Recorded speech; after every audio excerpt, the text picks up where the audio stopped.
uma pesquisa da Apex Futura dá ao Flávio Bolsonaro pela primeira vez ganhando do Lula no segundo turno nas eleições de 2026, tá? Isso é muito relevante, eu vou explicar para vocês, principalmente pela trajetória de aumento, tá? O Flávio Bolsonaro, na última pesquisa deles, estava atrás do Lula e agora está à frente do Lula, tá aqui, ó, Flávio Bolsonaro 48,1%, Lula 41,9%, ganhando com uma folga considerável, 6 pontos percentuais aqui. Isso chama muita atenção, cara. Aqui está a pesquisa toda, a gente vai ver aqui a pesquisa toda, mas o ponto central é esse, tá? É preciso lembrar que a metodologia da Futura é por ligação telefônica. E esse tipo de coisa tende a favorecer o pessoal mais engajado na eleição, tá? Por quê? Porque a pessoa que não está engajada na eleição, que não preocupa com a eleição, meio que não quer perder tempo respondendo pergunta no telefone, não atende o telefone, ou fecha ou desliga a ligação, e aí você acaba tendo mais votos de pessoas mais engajadas.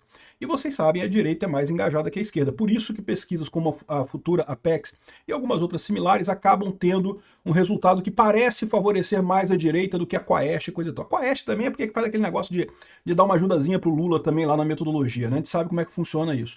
Mas, de qualquer forma, é impressionante o crescimento do Flávio Bolsonaro nesse caso. Vamos entender essa situação aqui e vamos falar um pouco também sobre a organização do Flávio Bolsonaro na campanha dele. Ele vai colocar o Rogério Marinho, do Rio Grande do Norte, como coordenador da campanha dele, é uma posição importante.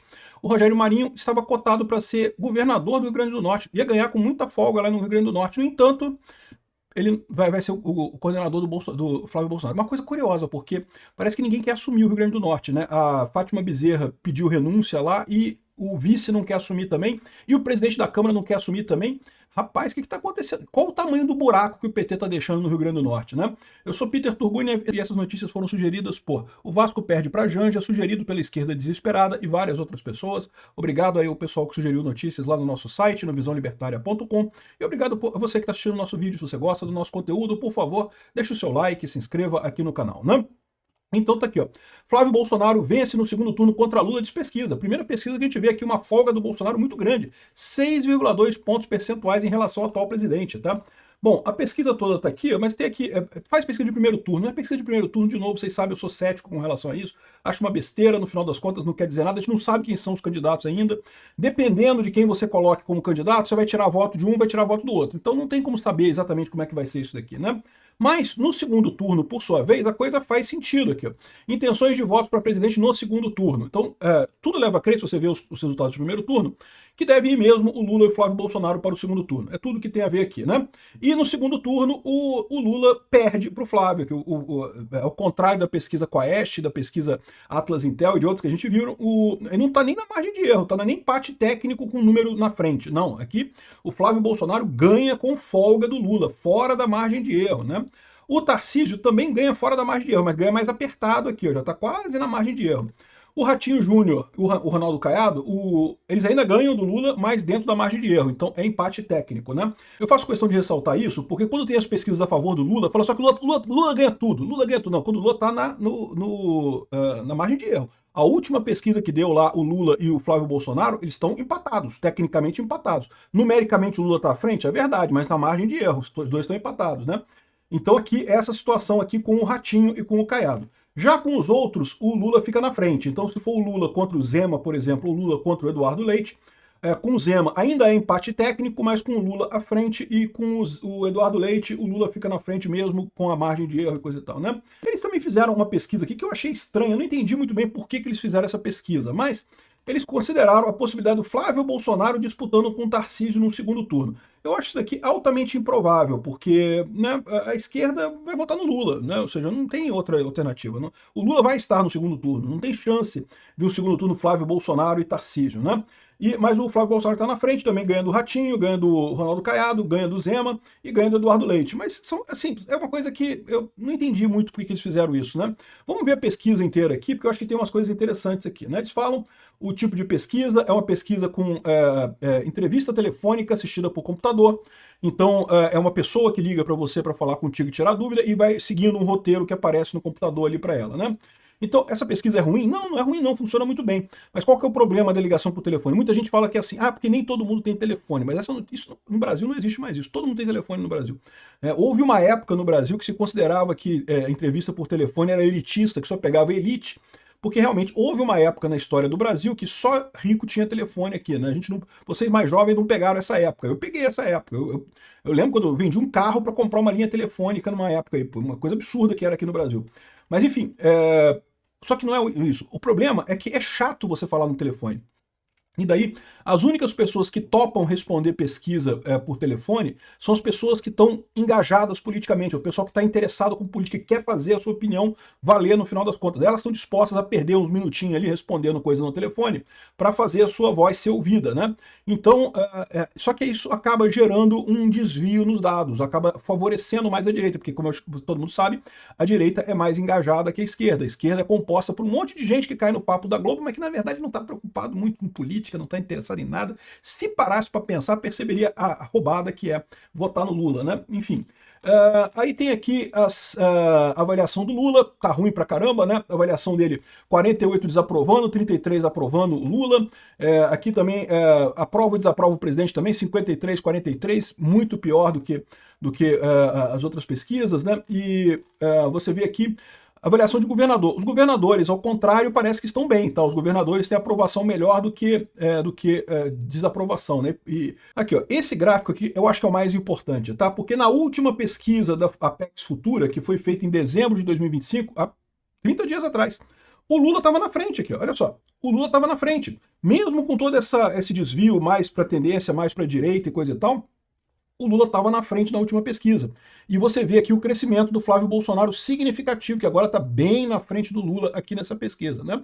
E eu suspeito que o Flávio Bolsonaro ainda vai crescer mais, tá? À medida que o pessoal for conhecendo o Flávio Bolsonaro fala bem, o Flávio Bolsonaro tem posições mais moderadas que o Bolsonaro. Eu tenho certeza que o Flávio Bolsonaro vai agradar o eleitor brasileiro. Então, essa situação aqui, isso aqui tende a aumentar essa coisa. E, inclusive, nas pesquisas favoráveis à esquerda, da Quaest, da Datafolha, que também tem esses desvios para a esquerda, mesmo lá você vê o Flávio crescendo. Ou seja, uma coisa é inegável, o Flávio está crescendo nas pesquisas, tá?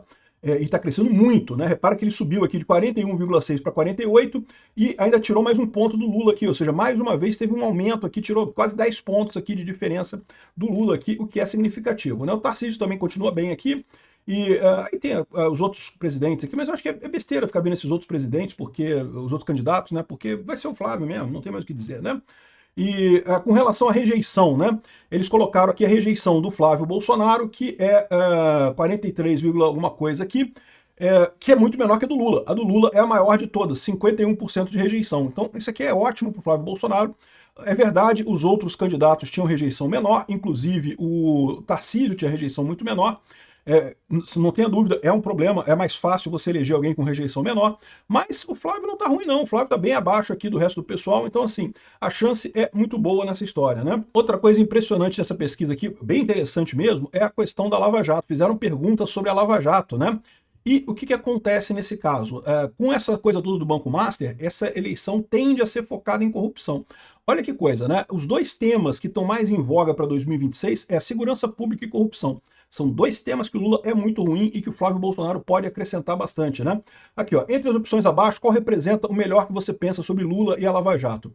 O Lula foi responsável por um grande esquema de corrupção. É isso aí, todo mundo sabe disso. Ah, mas o STF absolveu. Ele não absolveu coisa nenhuma. O STF anulou o processo, não absolveu o Lula, né? E mesmo dessa forma, né, você pode dizer, não pode dizer que ele é culpado da corrupção. Pô, peraí, olha as provas todas lá. Eu posso fazer o meu juízo particular de valor e dizer que o Lula foi corrupto mesmo. Eu acho que tem prova mais do que o suficiente para dizer que o Lula foi corrupto, né? Ah, foi vítima de perseguição política. Tem lá os petistas enrustidos que continuam vendo isso daqui, né? Cometeu erros, mas merece uma segunda chance. Enfim, tá o pessoal aqui com 12% também. É culpado, mas em 2022 não havia opção melhor. Aqui é o pessoal da isentosfera que votou no Lula em 2022, eu vou te falar um negócio. Que tristeza esse pessoal, cara. Olha o tamanho da merda que eles fizeram com a gente. Aqui, ó. Em quem você votou no segundo turno das eleições de 2022? Bolsonaro ganhou do Lula aqui nessa pesquisa. É o que eu falo pra vocês. É o desvio que tem nessa pesquisa, é esse. Como eles só pegam as pessoas que são engajadas politicamente, o pessoal que topa ficar ali no telefone falando com a pessoa para responder a pergunta, eles acabam pegando mais gente da direita do que da esquerda. Aqui, na pesquisa deles, o Bolsonaro ganhou, né? Mas você pode perguntar, fazer a seguinte questão, olha só, o desvio total aqui, ó, foi de 5 pontos, tá vendo? 47,6, 42,6, né? 5 pontos, coisa e tal, ou seja, é exatamente menos do que deu aqui favorável ao Flávio Bolsonaro nesse caso aqui. Então, mesmo considerando esse eventual desvio dessa pesquisa aqui no caso do Flávio Bolsonaro, ele estaria, no mínimo, empatado com o Lula, provavelmente à frente do Lula nessa história. Olha só, tem essa notícia positiva também, né? Bom, o Flávio Bolsonaro, ele está focando no Nordeste e decidiu focar no Nordeste e escalou como o ex-ministro o Rogério Marinho como coordenador de campanha. Isso é uma ótima decisão dele.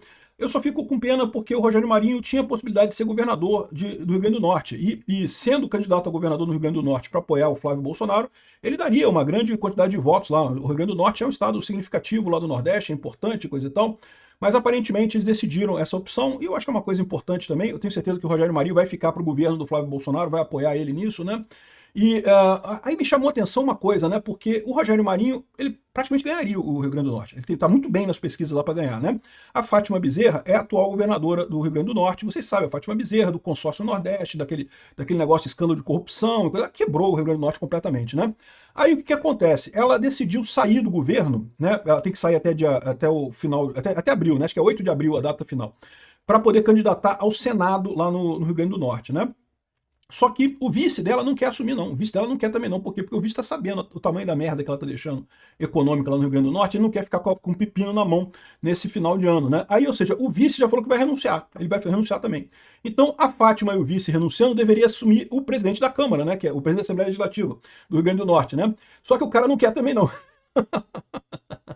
Aqui, o tal do Ezequiel, que é o atual presidente da Câmara, da Assembleia Legislativa do Rio Grande do Norte, ele não quer assumir aqui. Ó. O deputado estadual Ezequiel Ferreira tem a obrigação constitucional de assumir o governo do Estado interinamente, caso se confirmem as renúncias da governadora e do vice em abril, né? Mas veja, nesse caso, o presidente da Câmara, ele assume, o presidente da Assembleia, ele assume para convocar eleições indiretas, tá? Não é para assumir definitivamente a coisa, não. Ele assume para convocar eleições. De qualquer forma, estou dizendo que ele é obrigado a isso, a não ser que ele renuncie à presidência da Assembleia Legislativa. Então ele pode renunciar à presidência da Assembleia Legislativa se ele não quiser assumir o cargo de governador interino, né? Aqui, Ezequiel teria que renunciar à presidência da Assembleia. Mas que diabo é isso? Como é que esse governo do Rio Grande do Norte está tão ruim que a governadora renunciou, o vice não quer assumir, o cara da presidente da Câmara não quer assumir, e o candidato de oposição, que tinha tudo para ganhar, também não quer saber desse negócio, não. Olha, pessoal do Rio Grande do Norte, vocês estão ferrados, hein? Vou enganar vocês não, né? Tem alguma coisa muito podre nesse governo aí, porque o pessoal gosta, cara. Mesmo o governo quebrado dá dinheiro pra caralho. Não sei se vocês sabem, tá? Mesmo o governo quebrado. Aqui no Rio de Janeiro, por exemplo, o pessoal fica chorando que o Rio de Janeiro tá quebrado, não tem dinheiro pra nada, e não sei o que lá. Mas todo mundo quer, meu amigo, porque dá dinheiro pra caramba. O pessoal consegue sugar uma grana ferrada desse negócio, né? Mas lá no Rio Grande do Norte eu imagino que seja a mesma coisa. Tá quebrado o governo, mas o pessoal consegue tirar um dinheiro. Pra estar tão quebrado a ponto de nem isso o pessoal querer, meu amigo, deve ter alguma coisa muito errada com o Rio Grande do Norte. Eu espero que vocês melhorem. Obrigado por assistir nosso vídeo até o final. Tem alguns links para você nos ajudar aí na tela e também na descrição desse vídeo. Contribua com o nosso projeto.